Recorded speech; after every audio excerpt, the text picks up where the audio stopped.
Benedetta Tobagi, oggi sei intervenuta al Festival di Filosofia di Cagliari, è un festival che affronta un argomento veramente complesso come questo dell'eterno fratricidio. Il tema della giornata è la cognizione del male. Tu anche come scrittrice, oltre che come giornalista, ti sei occupata dello stragismo. Ti sei fatta una ragione del male? Io sono partita dalla domanda che è una delle domande più antiche della filosofia, che è perché sono accaduti questi fatti e poi come si sopravvive al male, come si risponde al male, cosa si fa dopo la devastazione.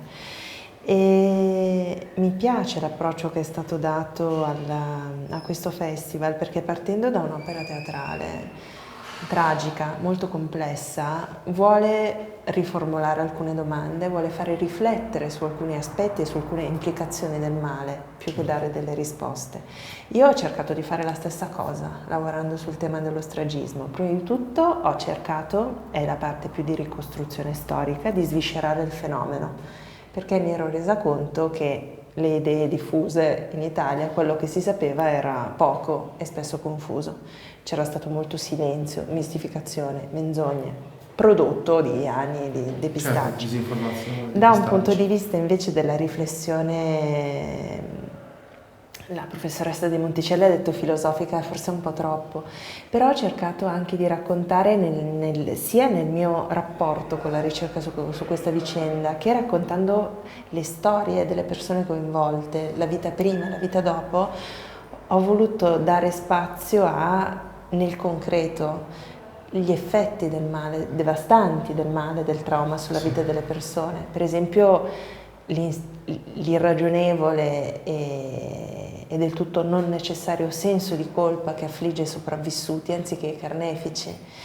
E tutti questi aspetti che secondo me devono essere prima di tutto conosciuti e meditati.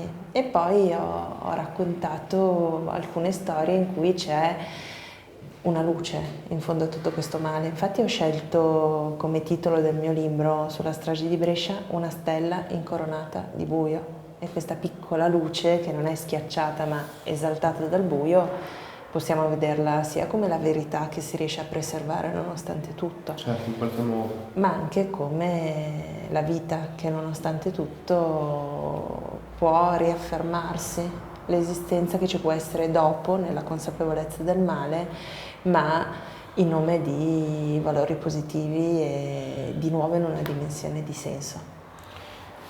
E tu sei laureata in filosofia, non Sì. sei una filosofa, sei laureata in filosofia. Ti faccio una domanda che ho fatto anche ai filosofi. Sì.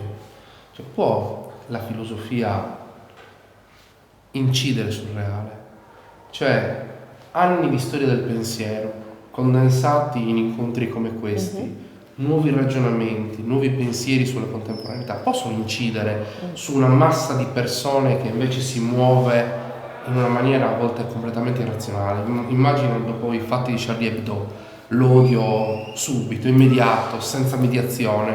Cioè, può il pensiero e l'incontro, il dialogo in qualche modo incidere sul reale, migliorarlo, creare occasioni di civilizzazione? Beh, non so. ricordiamoci che la massa è un fenomeno a sé che è stato molto studiato nel Novecento, però da un altro punto di vista la massa continua a essere un insieme di persone, non solo. Ci sono dei gruppi più ristretti di individui, che sono gli opinion maker, i decisori, i politici, i giornalisti e tanti altri, per cui come può incidere la filosofia? La filosofia agisce sul singolo, trasforma il modo, rende più limpido il modo di pensare, allarga il modo di pensare. Per questo diceva è importante che anche si ragioni con un pubblico di non addetti ai lavori sulla natura del male, le sue implicazioni, cos'è l'agire cattivo, cioè che le grandi domande tornino a essere quello che in realtà poi sono, perché nella vita quotidiana le persone non se ne rendono conto, ma spesso si fanno domande filosofiche.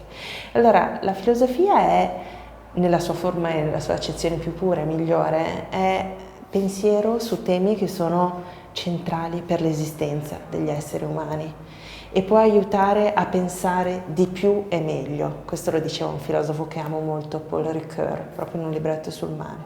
Bisogna pensare di più e altrimenti, bisogna sentire, diceva anche un filosofo, cioè tornare ad avere empatia.